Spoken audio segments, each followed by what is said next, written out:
After caring for my father for 8 years, my brother said, "You were just his nurse.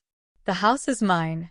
In the trial, he presented a handwritten will. He signed it last month, he claimed. I remained silent until the judge asked if I had anything to say. I took out a USB drive and handed it over. His eyes widened. "This is a hidden camera in his office," I said.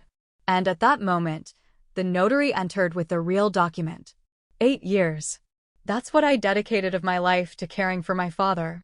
8 years watching the strong, independent man I once knew slowly fade before my eyes. The diagnosis arrived like lightning on a clear day. Advanced Parkinson's, the doctors said. The disease was already very progressed when he finally agreed to consult. Typical dad, always believing he could handle everything himself. I still remember the call that changed my life. I was in the middle of an important meeting, about to get the promotion I had worked 3 years for. My phone vibrated insistently until I finally answered. It was my father's neighbor. He had found him on his kitchen floor, unable to get up on his own. That same afternoon, I resigned from my position. My boss offered me a leave of absence, flexible time, anything, but I knew the truth. Dad needed more than occasional visits. While my brother, Miguel, continued his life abroad, I transformed the living room into Dad's bedroom. His legs could no longer climb the stairs to his room. I remember the first time I had to bathe him. His eyes, those intense brown eyes that had always shown so much determination, now avoided mine, filled with shame. Dad, the man who had taught me to be strong, now depended entirely on me for the most basic tasks. The nights were the worst. His medications caused him nightmares. Sometimes I would wake up to his screams, running to his side to find him fighting invisible enemies. I learned to sleep with one eye open, my body always alert to any sound coming from his room. Miguel called occasionally, always with elaborate excuses about why he couldn't visit. His important work, his unavoidable commitments, his business trips. Every Christmas it was the same. "I'll be there for New Year's," he promised. And every New Year's, "I'll be there for Easter without fail." The empty promises piled up like the medical bills on my desk. Dad never complained about Miguel's absence. In fact, he always justified it. "Miguel is building his future," he would say with pride while I gave him his medication. "He's a successful man," he would comment while I carefully shaved his graying beard. Sometimes I wondered if Dad would have preferred it to be Miguel who cared for him. He had always been his favorite, although he never openly admitted it. Before his illness, Dad and I had a complicated relationship. He never understood my life decisions, my career, my way of seeing the world. But the illness brought us closer in ways I never imagined possible. In those moments of lucidity between medication and medication, we had the conversations we had never had before. He told me about his childhood, about how he met Mom, about his fears and regrets. The 3rd year was when I installed the camera in his office. It wasn't out of distrust of him, but because I began to notice that some things were disappearing, small valuables, important documents. I thought that maybe Dad was hiding them during his episodes of confusion. The camera was small, barely visible among the books on his shelf. I never thought that decision would change everything. Eventually, by the 5th year, I had exhausted almost all my savings. Medical care, therapies, special medications that insurance didn't cover, everything piled up. I tried to work from home, but it was almost impossible to maintain a schedule when Dad needed constant attention. I sold my car, then my jewelry, finally some furniture I had inherited from Mom. Miguel occasionally sent some money, always accompanied by a message, "I'll be there soon to help you, little sister." He never did. The deterioration was gradual but relentless. Each month I noticed something new. First it was the tremor in his hands that prevented him from holding a cup, then the difficulty articulating clear words, finally the days when he didn't even recognize me, confusing me with Mom or some anonymous nurse. Those days I cried silently in the bathroom, allowing myself that small moment of weakness before returning to his side with a smile. It was during the 7th year when Dad, in a rare moment of total lucidity, asked me to call a notary. "I want to leave everything in order," he said in that halting voice that was now his norm. "I don't want you and your brother to have problems when I'm gone." I nodded, swallowing my tears. That same week, the notary came to the house. Dad signed his will with a shaky but determined hand. The notary assured me that everything was legal and in order.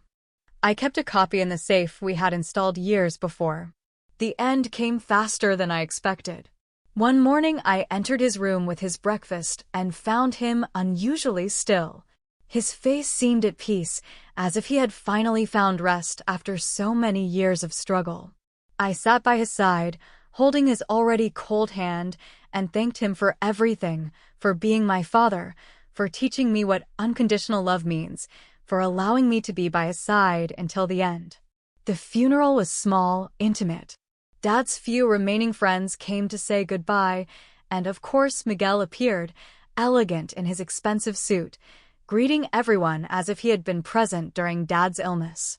I saw him shake hands with the notary, exchanging a few words in a low voice. I didn't pay attention then. I was too exhausted, too immersed in my own grief. 3 days after the funeral, Miguel appeared at the house. He was no longer the seemingly grieving brother from the funeral. His gaze had changed. He walked through the rooms with calculating eyes, making a mental note of each object as if assessing its value. "We need to talk about the house and Dad's belongings," he said without preamble as I made coffee. I stood motionless with the coffee pot in my hand. The way he said it, so cold and direct, chilled my blood. And then he added the words I will never forget. "You were just his nurse, Anna. The house is mine." Dad wanted it that way. The coffee cup fell to the floor when I heard Miguel say that. It literally slipped from my hands and shattered. I didn't even care that the hot coffee splashed my feet. I was in shock. "Wait, what? What the hell are you talking about?" I said as I picked up the broken pieces. And Miguel just stood there, looking down at me with that little smirk he always gets when he thinks he's won something. "Dad changed his mind last month," he said casually.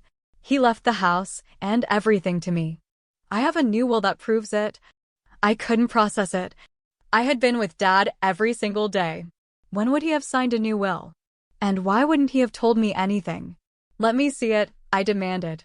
Miguel pulled an envelope out of his expensive jacket, which probably cost more than all my expenses for the month, and showed me a handwritten paper. It was Dad's handwriting, but it looked shakier than usual. I, Antonio Mendez, in full use of my mental faculties, revoke all previous wills and declare that my sole heir be my son, Miguel Mendez. I felt dizzy as I read the date. It was only a month ago. The signature looked like Dad's, though shaky. Everything was spinning. "This can't be true," I murmured. Miguel just shrugged. "I've already presented it to a lawyer. It's completely legal. You have 2 weeks to get your things out of my house." The following days were hell. Miguel started acting like he already owned everything. He brought his friends over, took inventory of the furniture as if it were merchandise, and even had the nerve to tell me which things I could take with me when I left. Seriously, who does that? I cried every night until I fell asleep. Not only had I lost Dad, now I would also lose my home. And it was as if those 8 years caring for him had meant nothing. One day, when Miguel was out, probably bragging to his friends that he now had a house, I went into Dad's office. I needed to find something, anything that would help me. And then I remembered the camera, that little camera I had put up years ago because I noticed things disappearing. With all the caregiving, I had completely forgotten about it. I climbed the ladder to the bookcase and found it hidden between 2 enormous volumes of encyclopedia. It was covered in dust, but incredibly, the battery light was still blinking. It was still working, recording only when it detected movement. I connected it to my laptop with trembling hands. There were like 1,000 files, all organized by date. I started reviewing them from the last month of Dad's life. Most were normal things, me cleaning, Dad sleeping in his chair, the doctor coming. And then I saw it, A video from 3 weeks before Dad passed away. Miguel entering the office, super cautious, as if making sure no one saw him. He had a paper in his hand. Dad was in his wheelchair behind him, with that lost look he had on his worst days. Miguel put the paper in front of him with a pen. "Come on, Dad, just sign here. It's for the bank, so I can help Anna with your medical expenses." He sounded so fake, with that syrupy voice. Dad didn't even seem to understand what was happening. I saw how Miguel took his hand and helped him sign, basically guiding his whole hand. I felt like throwing up and breaking something at the same time. But there was more. In another video, Miguel was talking on the phone in the office, thinking he was alone. "Yes, I have his signature. The handwritten will be legal." It's his handwriting, his signature. Anna will never be able to prove it. She's been so busy wiping his ass that she hasn't noticed a thing. And he laughed. He laughed like it was the funniest thing in the world. I cried, but not from sadness. I was furious. I copied all the files to a USB drive and kept it as if it were a treasure. That night, when Miguel came back, he found me cooking as if nothing had happened. If he noticed anything strange about me, he didn't say anything. He probably thought I had already given up. The next day, an official paper arrived. Miguel had started the legal process to keep the house. We had a hearing in a week. I immediately called the notary who had made Dad's original will. His secretary told me that he was traveling, but would be back just on the day of the hearing. I begged her to leave him an urgent message. That week was horrible. I couldn't sleep. I barely ate. Miguel was increasingly unbearable. He even brought in a decorator to renovate the house. I still lived there, for God's sake. I pretended that I had accepted everything, but that USB drive didn't leave my pocket, not even to sleep. The day of the trial finally arrived. The courtroom was smaller than I expected, kind of claustrophobic. Miguel was there with his lawyer, all elegant. I was alone because how was I going to pay for a lawyer after spending all my savings on Dad's care? The judge was an older man with wire-rimmed glasses. He reviewed all the papers while Miguel's lawyer spoke with that legal jargon. They showed the handwritten will, confirmed the signature, blah blah blah. When Miguel spoke, it almost killed me. I had never seen anyone lie so easily. He talked about visits he never made, conversations with Dad that never happened, about how Dad had supposedly told him he wanted to leave everything to him. "The will was signed last month," he said, looking directly at the judge. My father was perfectly lucid and knew exactly what he was doing. I almost laughed. Dad couldn't even remember what day it was last month. The judge nodded and then looked at me. "Miss Mendez, do you have anything to say or any evidence to contradict this will?" Total silence. I felt Miguel's eyes fixed on me, so sure he had one. For a second, I thought about giving up. I was physically and emotionally exhausted. What did it matter anymore? But then I remembered Dad, his moments of lucidity when he squeezed my hand while I read to him, when he looked at me and recognized me, everything we had been through together. I couldn't let Miguel get away with it. I stood up. "Yes, Your Honor, I have something to show." I took the USB drive out of my pocket and held it up. Miguel's lawyer leaned in to get a better look, and Miguel turned white as a sheet. "Come closer," the judge said to me. I gave the drive to an official who connected it to a computer. "What's on this drive?" the judge asked as they waited for it to load. "Evidence, Your Honor. It's a video of my brother forcing my father to sign that will when he was clearly not in a condition to understand what he was doing." Everyone started murmuring. The judge ordered silence as the video began. I looked at Miguel and saw his face decompose as his own voice came out of the speakers, exposing all his lies. The judge's eyes widened as he watched the screen. "This is a hidden camera in your father's office?" "Yes," I answered. "I put it up years ago when I noticed things disappearing. I never thought it would record anything like this." Miguel's lawyer jumped up like a spring, protesting about privacy and unauthorized recordings, but the judge raised his hand to silence him. And just then, the courtroom doors opened. Everyone looked to see who was entering. It was the notary with his briefcase, walking down the center aisle. Our eyes met for a second, and I knew he had received my message. "Your Honor," the notary said, "I have vital information for this case." The notary stood before the judge and handed him a folder. We were all silent. You could cut the tension with a knife. Miguel nervously moved his leg, and his lawyer whispered something in his ear. "Your Honor," the notary said, "I am Javier Ramirez, Notary Public. 7 years ago, I drafted and certified Mr. Antonio Mendez's will. I have a certified copy of said document here." The judge opened the folder and began to review the papers while the notary continued speaking. "This will was never legally revoked. Furthermore, I have records of all my visits to Mr. Mendez and can confirm that I did not visit him in the last month of his life to draft a new will." Miguel turned even paler, if that was possible. His lawyer looked like he wanted the earth to swallow him up. The judge was now looking at the screen, where the image of Miguel helping Dad sign was still frozen. He seemed to be connecting all the pieces. Then he looked at the will the notary had brought, and then the handwritten one Miguel had presented. "I want to see the entire video," he ordered. For the next 10 minutes, the entire courtroom watched my brother manipulating our sick father. My blood boiled with every second that passed, but I also felt a kind of relief. Finally, everyone saw the truth. When the video ended, the judge took off his glasses and rubbed his eyes as if what he had just seen had physically tired him. He looked at Miguel with an expression I will never forget.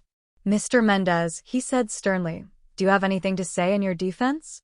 Miguel looked at his lawyer, who seemed as lost as he was. He stood up, trying to maintain his composure. "Your Honor," he stammered, there was a misunderstanding. My father, he wanted to change his will. He told me many times. I was just helping him do what he wanted." "A misunderstanding?" I stood up, unable to contain myself. "You call it a misunderstanding to trick a sick man into signing a document he doesn't even understand?" "Order." The judge banged his gavel. "I need no further proof.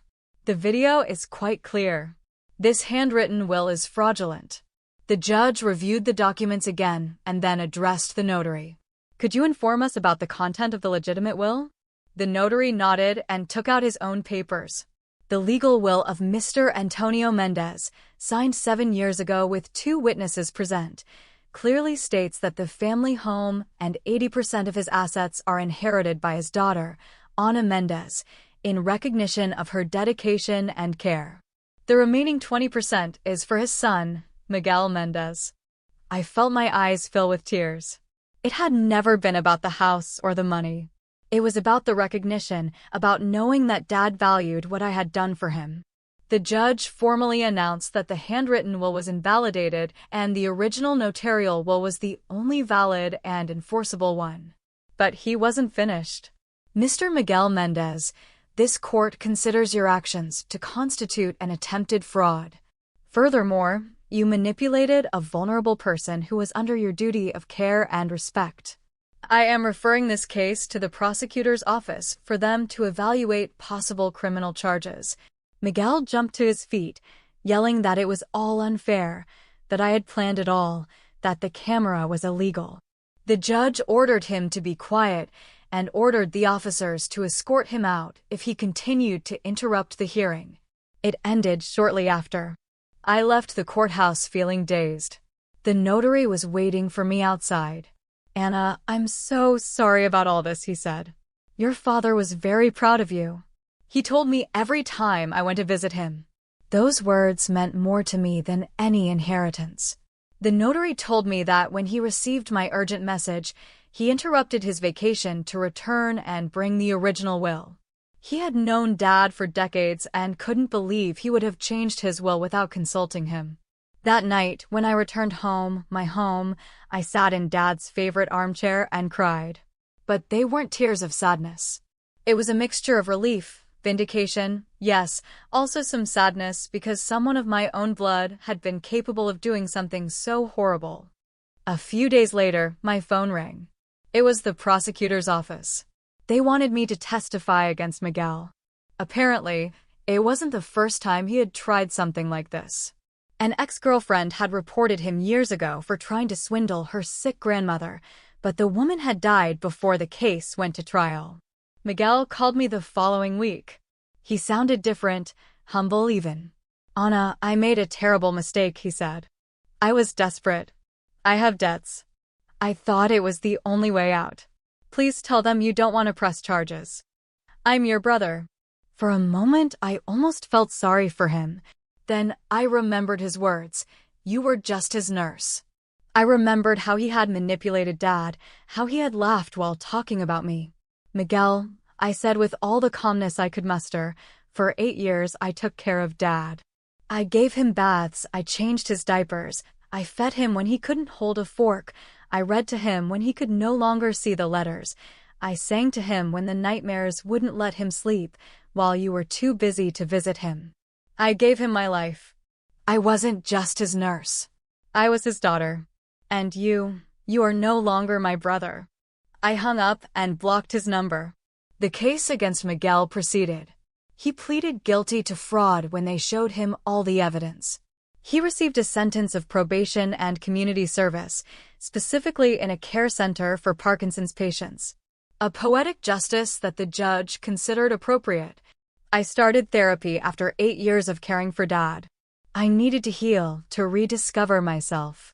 I went back to school and specialized in palliative care. I wanted to help other families go through what I had gone through. A year after the trial, I was cleaning Dad's office, something I had postponed because it was too painful, when I found a letter hidden in one of his books. It was his handwriting, from a few years back, when he could still write more firmly. "My dear Ana," it said, "if you are reading this, I am no longer with you. I want you to know that the years you took care of me were the most valuable of my life, not because of the illness, of course, but because I was able to truly know you. Your patience, your strength, your unconditional love showed me the extraordinary person you have become. I am sorry that Miguel has not been present as I would have wished, but you never faltered. The house is yours by right, but more importantly it is yours because it represents your home, the place where you cared for me when I needed it most. I love you, my daughter. Dad." I collapsed, holding that letter. It was as if Dad had somehow known something like this could happen and had left that last communication, that last "I love you" for when I needed it most. Today, it has been 2 years since the trial. The house is still my home, although it is now also a small support center for family caregivers. I converted the ground floor into a space where people who are going through the same thing I went through can come to find resources, advice, or simply a shoulder to cry on.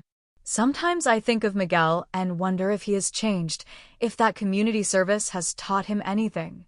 But then I remember that some people only learn when they lose something important. He lost his sister and the opportunity to truly know his father. I hope that someday he understands the true value of family. When people ask me how I could dedicate 8 years of my life to caring for my father, I always answer the same way. They weren't lost years, they were gained years, gained in moments of connection, in deep conversations, in small daily victories. And in the end, when the moment of truth arrived, it wasn't a will that I defended in that courtroom. It was my father's dignity and respect for his true will. As the judge said after seeing the video, sometimes justice arrives silently, with a small USB drive. And sometimes, I would add, justice comes with the certainty of having done the right thing, even when no one else sees it. Do I regret putting up that camera years ago? Not for a second. Because in the end, it was my father's voice when he could no longer speak for himself. And to all those who are caring for a loved one right now, your sacrifice does not go unnoticed, even if no one else sees it. You are doing the most important work in the world. Update: I received an email this morning. Miguel is requesting to see me. He says he has changed, that the experience at the center opened his eyes. I don't know if I'm ready to forgive, but maybe I'm ready to listen.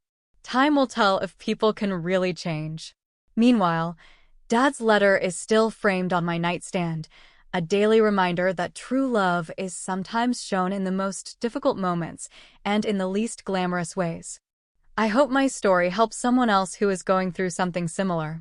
Remember, Document everything, trust your instincts, and never let anyone tell you that you are just a caregiver. You are much more than that. Life sometimes puts us through difficult trials, and caring for a sick loved one can be one of the most challenging. But as this story shows us, true love doesn't expect rewards, but is given day by day in small gestures. Justice may be delayed, but it finally finds its way when we least expect it.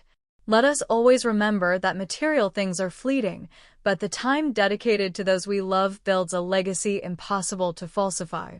And as Anna discovered, sometimes we need to protect ourselves even from our own family because kinship by blood does not guarantee loyalty of the heart.